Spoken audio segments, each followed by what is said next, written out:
或许是时候跟自己的青春告个别了。前不久，著名漫画家创作者鸟山明先生不幸去世，享年68岁。这一刻，我们的青春也完结了。鸟山明生前创作了经典漫画《龙珠》和《阿拉蕾》等优秀作品，他的《龙珠》动漫曾令整个漫画界都黯然失色。还记得小时候，每天搬个小凳子坐在电视旁，期待着最新一集的《龙珠》。《龙珠》动画几乎承载了我的整个童年，孙悟空、贝吉塔、弗利萨等经典角色深深地刻在了我的心里。可以说，从未有这样一部漫画在全世界都毫无差评。而如今，鸟叔也离我们而去，前往了界王星，瞬间就感觉童年的光又少了一道。在消息公布以后，全世界的粉丝都在悲痛悼念他。当墨西哥毒枭听到鸟山明去世的消息后，他们集体宣布停战纪念鸟山明。此时和平以另一种奇特的原因实现了，甚至就连央视都开发布会悼念鸟山明先生。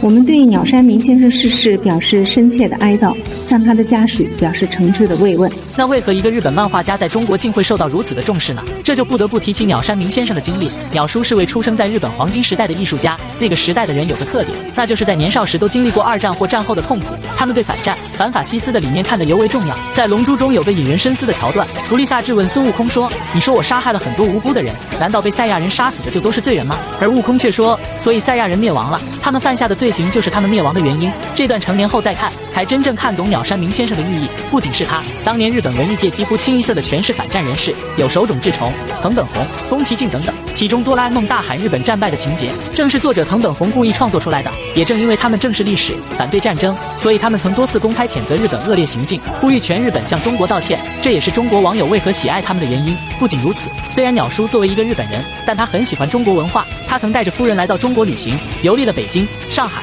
昆明、桂林等各大城市。这趟经历让他深深地爱上了中国文化，其中漫画中包子山就是按照桂林山水画出来的。并且鸟山明不仅是《西游记》的忠实粉丝，还超级喜欢中国香港的功夫电影。仅仅是成龙的电影《醉拳》，他就看了70多遍，所以他以此为灵感创作出热血又幽默的七龙珠。与同时代漫画不同的是，他融入了香港动作片的打斗元素，那种拳拳到肉的画风让粉丝们无不惊叹。而同时代其他漫画却仅仅是站着不动喊个必杀技。不仅如此，更炸裂的还得是赛亚人篇章，剧情不仅更加热血，还环环相扣。当悟空面对弗利萨变身超级赛亚人的那一刻，全世界的动漫都变得黯然失色了。在龙珠里，无论面对多么邪恶的对手，勇气和希望永不缺席。孙悟空代表着敢于冒险的精神和维护正义的勇气，七龙珠代表着每个人的不同梦想和愿望。虽然寻找七龙珠的路上充满了坎坷，但是只要集齐龙珠，愿望就一定会实现。虽然故事已经远去，但鸟山明和龙珠在我们心里永远存在。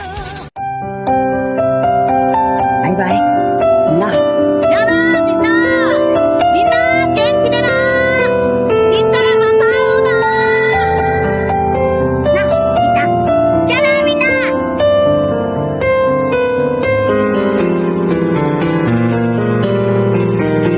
万万没想到，眼前这群大学生只是穿上行政夹克跑去视察学校，结果竟把食堂阿姨吓得大惊失色。起初他们只是感觉自己打扮太过幼稚，便在其他室友建议下买了一套行政夹克。可没想到穿上夹克的那一秒，室友竟然都说他们全身上下都透露着上级领导的气质。于是好奇的几人便扮成领导跑去学校。在进入校门的那一刻，保安小哥竟连忙立正敬礼。眼见他们进入校园后，赶紧用对讲机报告4不2直4不2直。可还没等学校领导出面迎接，小哥他们早已进入了校园开始视察工作。只见他们挥着指点江山的手，喝着泡着枸杞的防蚊茶，发表着宏伟蓝图的讲话。好家伙，乍一看还真以为是哪个上级领导来下基层啊。眼见几位领导大步流星地走进食堂，吓得食堂阿姨也是连忙起身，就连给学生打饭的手都不抖了。然而当小哥走到窗口手拿果汁查看时，大妈立刻变得非常紧张，生怕一个不小心得罪了该领导。却不料小哥突然转身看向室友，直夸食堂伙食不错，完事还不忘拷打一下旁边吃饭的学生，询问他们对这里的菜系是否还习惯。在检查完食堂后，他们又装模作样地参观起学校，看到有学生在完成作业，还兴致勃勃地在一旁观看。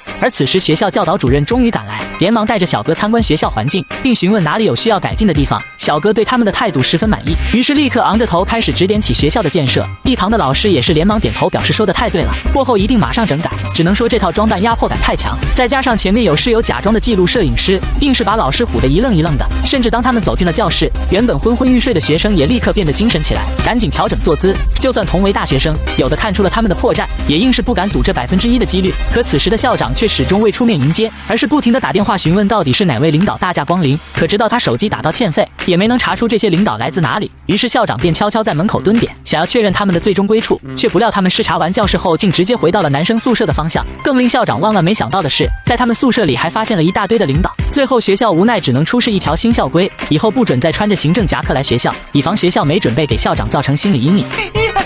一个字，绝。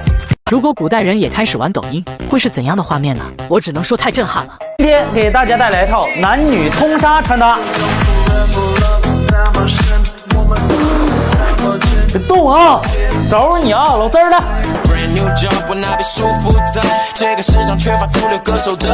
这就是古代人分享穿搭的方式吗？但更离谱的还得是下面这个皇帝，竟然将免死金牌9块9上了链接。9块9免死金牌，3、2、1上链接！链接已上，家人们赶紧冲啊！福利啊！你有病！但这还远远不是古代人的极限，因为当你进入他们直播间时，才知道什么是震撼。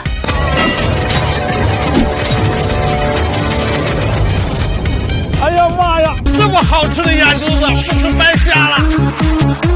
嘎嘣脆，真球的！嘎嘣脆，敦哥这直播效果满满啊！另外一边，周瑜带着黄盖也开播了。来，老铁们啊，刷一支火箭，我就抽黄盖一下子。哎，感谢我公司老铁刷了100支火箭，开整！关二爷这边也不甘落后，直接在线刮骨疗伤。那啥，现在直播上热门，我给你整点好的。这是真刀了，没毛病。这会儿老铁给我刮骨，我不打他了，只要我喊一声，我抽10位送2，666。老铁，干啥玩意儿？圣经啊，只要你刷1辆跑车，我就给关羽来一刀狠的；要能刷了100辆，我直播卸他的膀子。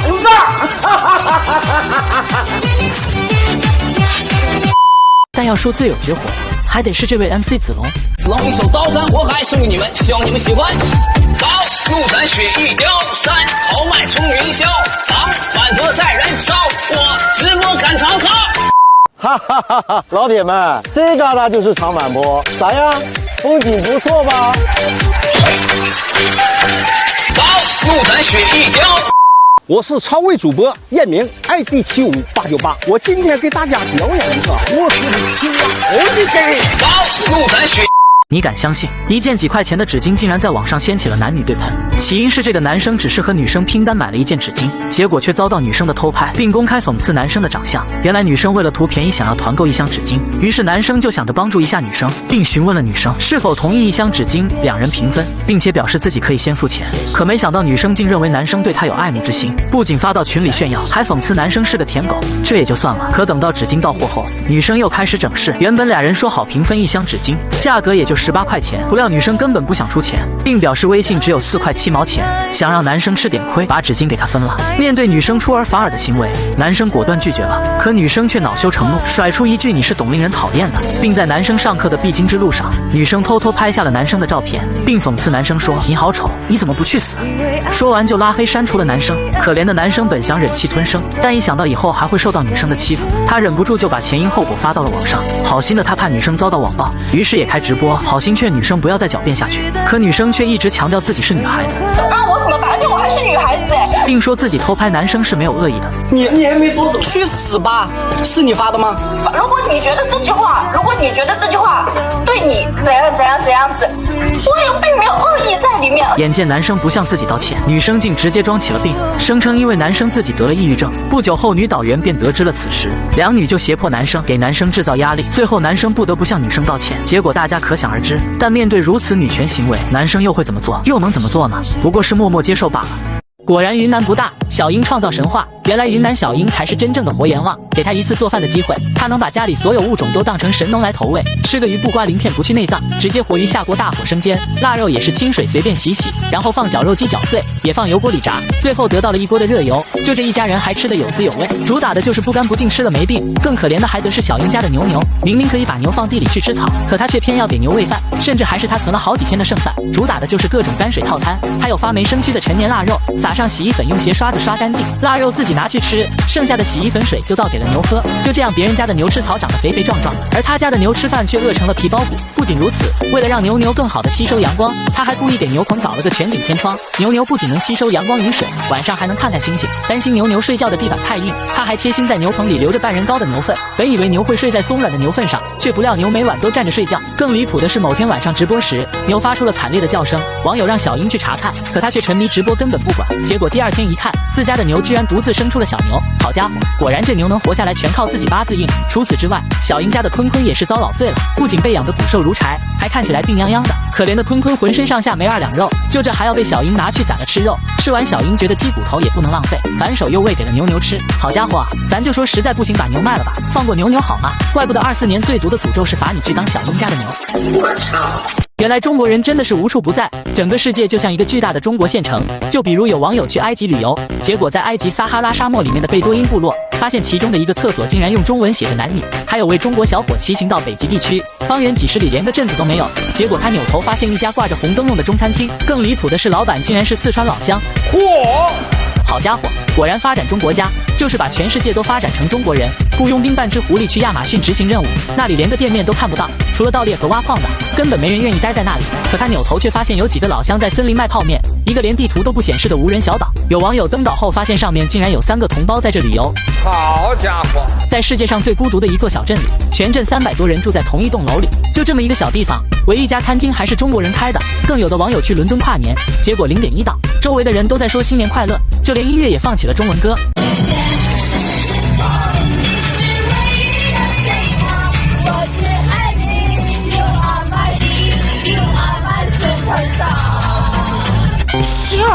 更离谱的还得是下面这个小姐姐，去了一趟泰国，结果发现全是中国老乡，搞得她当场无奈，表示再也不想出国了。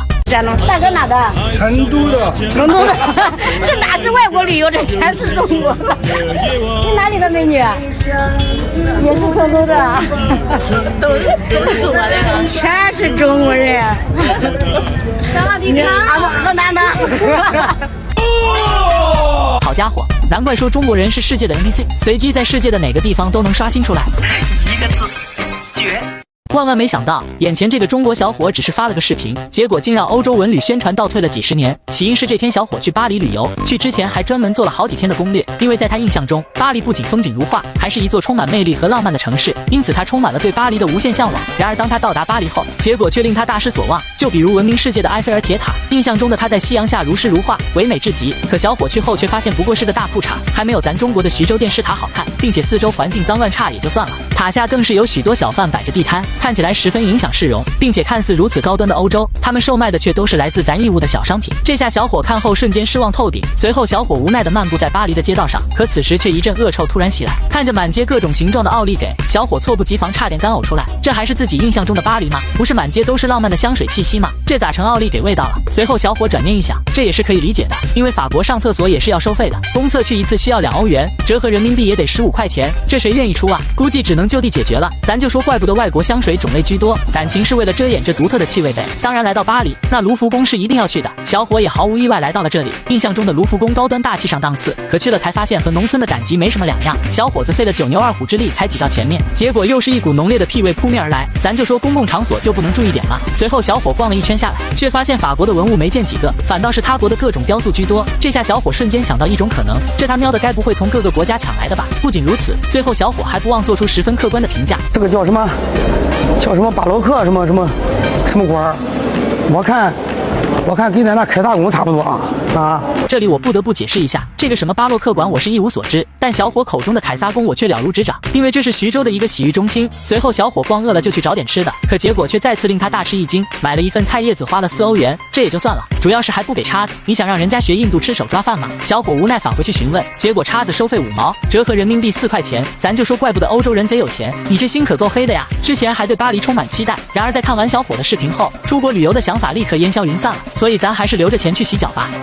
一个字，绝。谁能想到今年春晚最催泪的节目竟是冲着我们90后来的？他就是看动画片的我们长大了。在节目中，我们童年记忆里的他们都出现了，有鞠萍姐姐、小鹿姐姐、芝麻哥哥、月亮、金豆、7天等等等等。甚至他们连上春晚都没用自己的真名，而是用小时候陪伴着我们的名字。他们真的做到了直哄我们这一代人。还记得小时候的我们每天守在电视旁，看着我们喜爱的动画片，7点半的动画梦工厂，8点的银河剧场以及9点的动漫世界，他们几乎承载了我们的整个童年。当时每次错过节目都会内疚好久，然而当我们最后一次打开少儿频道时，却从没有意识到那是最后一次。关掉电视机的那一刻，同时也关掉了自己的童年，没有争吵，也没有道别。原来在我们毫无察觉的时候，童年已经离我们那么的遥远。这不禁让我想起前不久红果果绿泡泡发出的一则寻人启事，当他们经典台词再现的那一刻，让无数90后忍不住潸然泪下。智慧树上智慧果，智慧树下你和我。那些曾经的小朋友们，你们在哪儿？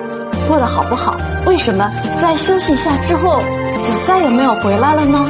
我们想你了。时光荏苒，智慧树一晃已经开播20年了。再见时，红果果脸上已有了皱纹，绿泡泡的头上也悄然长出了白发。我们也更不是曾经守在电视旁的那个小孩了，可他们却依然告诉着我们，无论成年的世界有多烦恼，通往智慧树的路一直都在。只要你一直往前走，有我们俩在，你们就不孤单。或许曾经的小朋友并没有走丢，他们只是长大了，而金龟子姐姐却还留着小时候的短发，努力守护着我们的童年。同时，她还告诉我们不要为了自己变老而感到抱歉。现在多大了？生活还顺利吗？从上天的发自内心的笑，去什么时候？我知道你们用尽整个夏天去憧憬长大，却突然在18岁之后遭遇暴风雪和无处可藏的质疑，对成熟毫无心理准备的我的朋友们。而你们也在试图耗尽整个成年来怀念小时候那个曾经陪伴在你身边想要给你快乐的金龟子，希望你们还像小时候一样的快乐。谁能想到巴啦啦小魔仙已经开播15年了，林爸爸再次回到了林家的城堡，仿佛一切都是曾经的味道。可是我们都长大了，如今的我们可以靠自己买下童年喜欢的玩具了，然而却发现自己并不是那么的快乐。严丽丽摇身一变成为了大明星，美学也去了国外读书，而只有美琪在她的25岁回归到了魔仙岛。故事的最后，林爸爸给长大的我们写了一封信，听完瞬间就热泪盈眶了。转眼间呢，15年过去了，你们也已经长大成人了，也开始成家立业了，也会面临到生活中很多的不易，也会面临到很多的责任和担当。在此啊，我跟你们分享一点点我的生活经验。其实生活中我和您爸爸的性格很像，只要你们心目中充满爱，这个世界的一切事物啊，都会变得很美好，很幸福。当你生活中遇到一些困难的时候，不要去烦恼，因为烦恼真的不能解决问题。用乐观积极的态度去面对人生中啊，其实没有什么过不去的坎。好了，不啰嗦了，再次祝福你们在生活中永远和童年一样的快乐，一辈子都没有烦恼。也祝福你们全家幸福，父母也健健康康的。爱你们的林爸爸。一转眼，我们的童年仿佛都老了。小时候真傻，竟然盼望长大，可直到长大才发现失去的是多么美好的东西。直到屏幕前熟悉的节目都渐渐远去，无忧无虑的童年也就此落幕。老伙计，认不出我了？我一定会回来的。